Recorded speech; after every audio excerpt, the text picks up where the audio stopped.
6학년 여러분 안녕하세요. 오늘도 즐거운 과학 공부 함께하러 오신 분들 환영합니다. 1단원 전기해용 8번째 수업을 함께 시작해봅시다. 고고싱! 준비물입니다. 과학교과서, 실험관찰교과서, 필기도구 딱 세팅 준비됐나요? 지난 시간 배운 내용을 떠올리며 복습 퀴즈! 땡땡땡은 전류가 흐르는 전선 주위에 자석의 성질이 나타나는 것을 이용해 만든 자석이다. 땡땡땡은 무엇이죠? 띵동댕 전자석. 이렇게 직접 둥근머리 볼트에 종이 테이프를 붙이고 에나멜 선을 120번 열심히 감아 만들어서 전기 회로에 연결해서 직접 전자석을 만들어 봤습니다. 기억이 새록새록 나지요? 2번 전자석의 극을 바꾸는 방법은 어느 것입니까? 보기 살펴볼까요? 1번 전지 여러 개를 직렬 연결.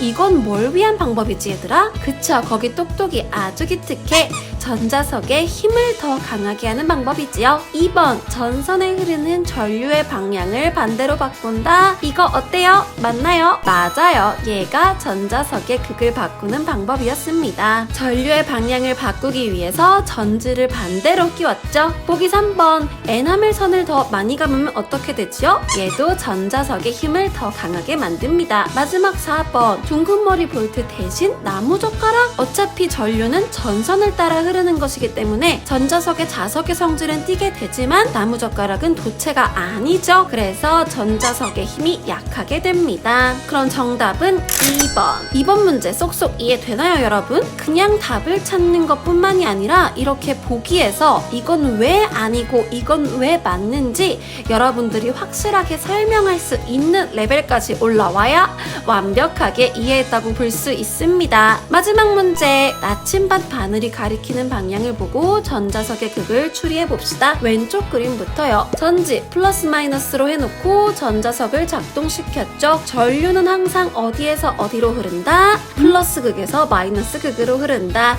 그러니까 여기 전기회로는 이렇게 전류가 흐르게 되겠네요. 그랬을 때 전자석 둥근머리 볼트 머리와 맞닿아 있는 게 지금 N극이네요. 그럼 맞닿아 있는 부분 전자석은 어떤 극이겠어요? 그쵸, 다른 극 S극을 띠고 있다는 뜻이겠죠. 오른쪽 나침반은 전자석 볼트 끝부분과 지금 나침반의 바늘 S극이 맞닿아 있네요. 그럼 볼트 끝부분은 무슨 극이란 뜻이죠? 맞습니다. N극. 오른쪽 그림 보면은 이번에는 전지를 마이너스 플러스 극으로 연결했네요. 왜 이렇게 연결했을까요?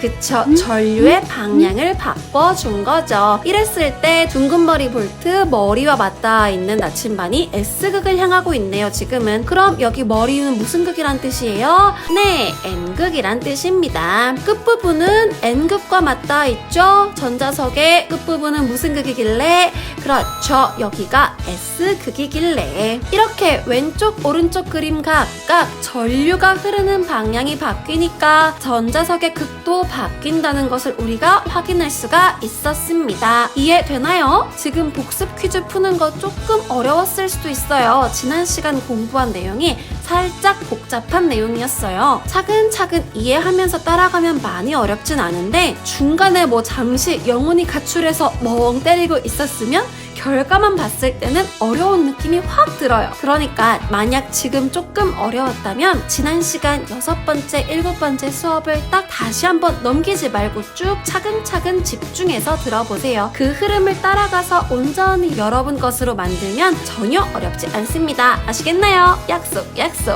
지난 시간 복습 내용 다시 한번 정리. 우리는 전자석에 대해서 배워봤습니다.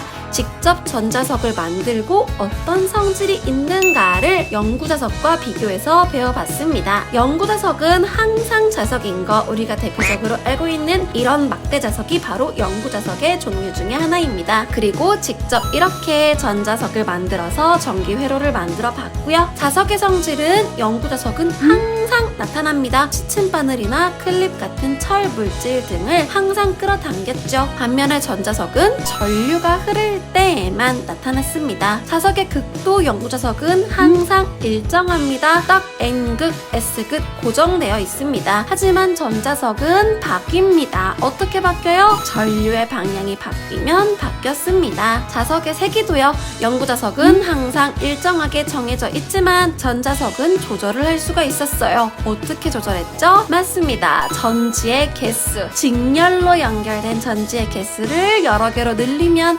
전자석의 세기가 더 강하게 만들 수 있었습니다. 우리가 직접 열심히 실험을 통해서 전자석을 어떻게 만드는지 방법과 성질까지 열심히 공부해 봤습니다. 그대로 저장되어 있나요? 지금이라도 저장해주세요. 그럼 본격적으로 오늘 수업 시작해봅시다. 책을 펼쳐보자. 교과서 24쪽, 25쪽입니다. 오늘의 학습 주제 같이 읽어봅시다. 큰 소리로 시작! 전기를 안전하게 사용하고 절약하는 방법은 무엇일까요? 오늘은 우리 생활에서 전기를 어떻게 안전하면서도 낭비하지 않고 절약하며 사용할 수 있는지 여러 가지 실천 방안에 대해서 배워보도록 하겠습니다. 오, 무섭습니다. 소중한 것들을 한순간에 잿더미로 만들 수 있는 화재. 2018년 소방청 국가화재정보센터가 발표한 결과에 따르면 크고 작은 화재 건수는 매년 약 4만 건 이상 일어나고 있습니다. 너무 많죠? 화재 한 건으로 인한 재산 피해는 점점 증가해서 불이 한 번 나면 평균적으로 1,300만 원이 넘는 손실이 발생한다고 하고요. 매년 사망자는 점점 증가하고 있습니다. 2018년도를 기준으로 369명이 화재로 사망한 거니까 매일 1명 이상씩 화재로 사망한 셈이네요. 안타까운 일이 아닐 수가 없네요. 화재의 최초의 발화, 불꽃 원인인 발화 열원을 살펴보면요. 가장 많은 비중을 차지했던 것이 작동기기, 기기의 열, 불꽃, 정전기 등이 약 18,000건으로 가장 많았습니다. 또한 발생한 불꽃이 화재로 이어지는 발화 요인 중 가장 많았던 것이 우리들의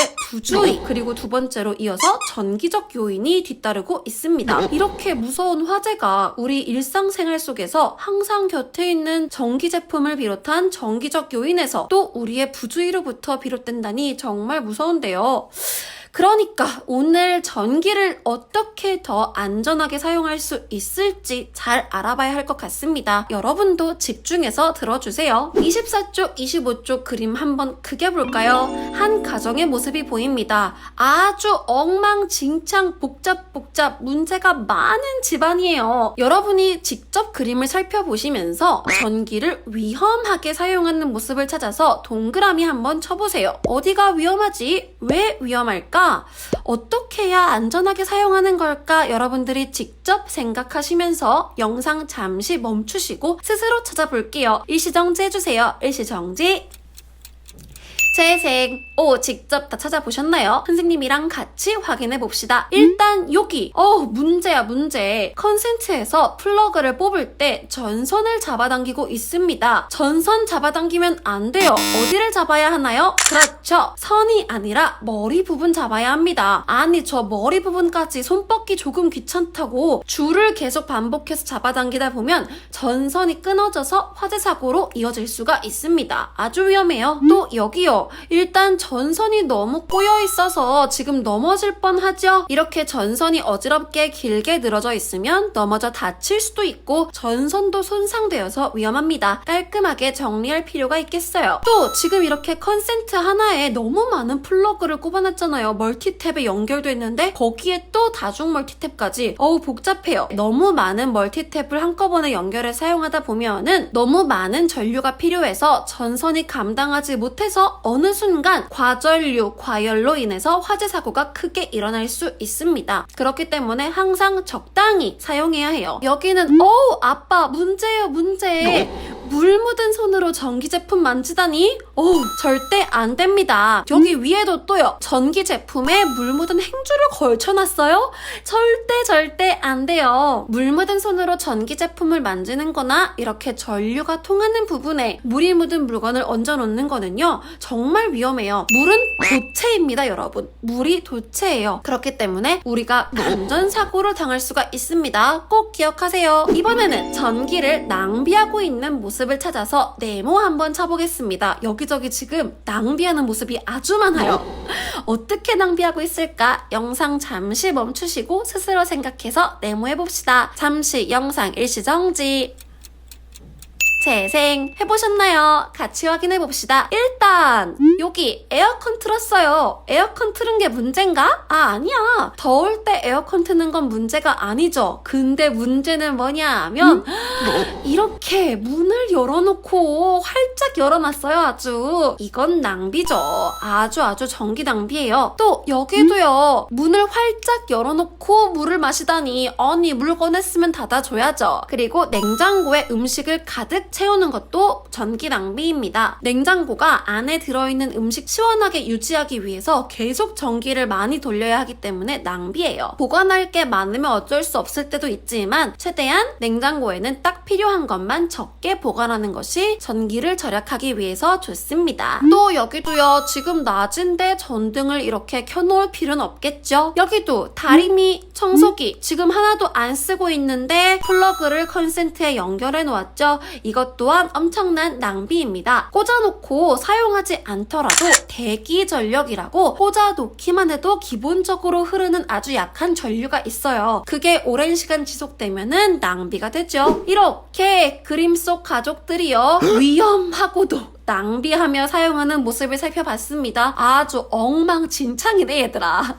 우리는 이렇게 살지 맙시다. 우리는 안전하고 또 절약하며 사용해야 합니다. 이 가족처럼 하지 않고 어떻게 행동하면 좋을지 실험 관찰에 정리해볼까요? 실험 관찰 12쪽입니다. 펼쳐주세요. 1번 전기를 안전하게 사용하는 방법, 절약하며 사용하는 방법을 정리해봅시다. 안전하게 사용하는 방법 먼저 생각해보면요. 플러그를 뽑을 때 전선 잡아당기지 않고 머리 부분 뽑는다. 이거 꼭 기억하셔야 됩니다. 또 사용하지 않는 전기 제품은 플러그를 뽑아놓고 전선을 깔끔하게 정리하는 것도 안전하게 사용하기 위한 방법이지요. 물 묻은 손으로는 절대 안 됩니다. 물은 뭐라고요? 도체, 전기가 통합니다. 우리 감전사고 당하지 않기 위해서는 절대로 물 묻은 손으로는 전기 제품, 특히 플러그 부분을 만지지 않아야 합니다. 컨센트 한 개에 플러그 여러 개를 한꺼번에 꽂아 사용하면요. 과전류가 흘려서 전기 화재 사고가 발생할 수 있습니다. 꼭 기억하시고 전선으로 장난치지 않아야겠지요. 선생님이 생각나는 거는 여기까지네요. 여러분이 또 생각나는 방법들이 있으신가요? 있으시면은 그것도 써주시면 좋을 것 같고요. 여기서 5개 다 쓰려면 너무 많은 것 같고 한 3개 이상, 3개 정도 여러분들이 이것만큼은 기억하겠다 골라서 또박또박 예쁜 글씨로 써서 정리해봅시다. 귀찮다고 글씨 날려 쓰지 말고 여러분 이왕 쓰는 거 예쁘게 보기 좋게 바른 글씨로 미루지 말고 지금 써봅시다. 일시정지하시고 기록. 다 썼나요? 아이 잘했어. 그럼 절약하는 방법이요. 사용하지 않은 전등은요. 꺼주시고 에어컨을 켤 때에는 반드시 문을 닫아주시고요. 근데 요즘은 학교에선 조금 예외예요. 여름철에 학교에서 에어컨을 틀 때 지금 코로나로 인해서 환기를 시켜가면서 틀기 위해서 문을 열면서 에어컨을 틀었어요. 그거는 특수한 상황이니까 예외고요. 평상시에는 전기를 절약하기 위해서 에어컨을 켤 때는 문을 닫습니다. 사용하지 않는 전기 제품은 플러그를 뽑아놔야 대기 전력으로 인한 전기 소모를 막을 수 있지요. 냉장고 문은 필요할 때만 열고 바로 닫고요. 냉장고에 너무 많은 음식을 오랫동안 보관하지 않습니다. 컴퓨터나 텔레비전 사용하는 시간을 줄이는 것도 전기를 절약할 수 있는 큰 방법이 되겠죠. 근데 요즘은 워낙에 또 온라인 공부할 것도 많고 해서 컴퓨터 시간을 줄이는 게 조금 많이 힘들긴 해요. 여러분들도 어떻게 전기를 절약할 수 있을지 여러분이 실천할 수 있는 것 3가지 골라서 한번 정리해 보겠습니다. 지금 바로 정리해주세요. 기록! 다 됐니? 아이 잘했어. 그럼 더 생각해 볼까요? 전기를 안전하게 사용하거나 절약하려고 사용하는 제품에 어떤 것들이 있는지 혹시 아시나요? 선생님이 소개해 드리겠습니다. 컨센트 덮개. 전기 제품을 사용하지 않을 때 컨센트를 덮어주는 장치예요. 이게 장점이 특히 애기들이요. 장난으로 컨센트에 숟가락 같은 도체 물질로 쿡쿡 찔러보는 거. 그거 진짜 위험해요. 어린 아이들이 있는 집안에는요. 이런 덮개가 있는 컨센트를 사용하는 게 좋습니다. 또 그런 사고뿐만 아니라 의도치 않게 물을 쏟거나 해서 감전사고가 발생할 수 있는데 덮개로 닫아두면은 그런 사고를 줄일 수가 있겠죠. 그리고 얘는 스마트 플러그, 스마트폰 어플을 이용해서 무선으로 전기를 끄고 켤 수 있는 장치입니다. 깜빡하고 외출하거나 했을 때 유용하게 사용하면서 전기 낭비를 막을 수가 있겠죠. LED 조명이요. LED Light Emitting Diode 발광 다이오드예요. 일반 전구보다 전기 효율이 높고요. 수명이 길어서 전기를 절약하는 데 도움이 됩니다. 그리고 센서 등 보통 현관에 많이 설치하죠. 현관같이 사람들이 자주 드나드는 곳에 매번 불을 껐다 켰다 해야 되고 하면은 까먹을 수도 있고 또 그렇다고 계속 켜놓으면은 전기가 많이 낭비됩니다. 이렇게 사람의 움직임을 감지하는 센서 등을 달아놓으면요. 사람이 있을 때만 켜지고 없을 땐 자동으로 꺼져서 전기를 아껴 사용할 수가 있습니다. 시간 조절 컨센트라고 하는 겁니다. 원하는 사용 시간만큼 맞춰놓고 자동으로 전원이 꺼지도록 해서 전기 낭비를 막을 수가 있어요. 이건 과전류 차단 장치. 원래 사용되는 전류보다 센 전류가 흐를 때 자동으로 스위치를 열어서 전류가 흐르는 것을 끊어주는 장치입니다. 누전으로 인한 사고를 막을 수 있는 안전장치죠. 이건 퓨즈라고 하는 거예요. 본 적 있으신가요? 높은 온도에서 쉽게 녹는 금속으로 만든 연결선입니다. 저기 가는 연결선 있죠? 전기 회로에 연결돼서요. 이 퓨즈가 강한 전류가 흘러서 온도가 높아지면요. 다른 전기 부품보다 먼저 끊어져요, 얘가. 그럼 전기 회로에 전류가 흐르지 못하게 되겠죠? 그래서 얘만 손상되고 다른 전기 부품이 손상되는 것을 막을 수 있고 전기로 인한 사고도 예방할 수가 있는 장치입니다. 이렇게 여러 가지 전기를 안전하게 사용하거나 절약하기 위해 사용하는 전기 제품들을 알아봤습니다. 여러분들 집에서도 사용하고 있는 것이 있나요? 선생님은 저 컨센트 덮개는 꼭 사용하고 있는데 이 중에서 여러분들이 이건 좀 되게 좋다라고 생각되는 거 실험 관찰 12쪽 더 생각해 볼까요에 정리해 보겠습니다. 선생님은 이렇게 정리했습니다. 시간 조절 컨센트, 센서 등 발광 다이오드 조명 등 과전류 차단 장치 등이 있다. 간단한 설명과 함께 여러 개 적어주시면 됩니다. 잠시 멈추고 정리. 됐나요? 고생했어. 오늘 뭔가 적을 거 되게 많았다, 그쵸? 이렇게 정리해주시면 오늘도 실험 관찰 완성! 오늘 숙제 있습니다. 뭘까요? 오늘 지금 이 시간부터 전기를 안전하고 절약하며 사용해주세요. 선생님이랑 약속 지켜주실 거죠? 오늘 과학 공부는 여기까지입니다. 오늘은 전기를 어떻게 안전하고 절약하며 사용할 수 있을지 방법을 같이 배워봤습니다. 오늘 절대로 알아보는 것만으로 끝내시면 안 됩니다. 띵띵! 여러분들이 직접 실천까지 해주셔야 오늘 수업에 의의가 있는 겁니다. 선생님도 항상 작은 것부터 실천하기 위해서 꾸준하게 노력할 테니까 여러분들도 우리 모두가 한 명 한 명 조금씩 노력하면 조금 더 안전하게 생활할 수가 있겠죠. 우리 같이 실천합시다. 약속! 그럼 다음 과학 시간에 만나요. 안녕!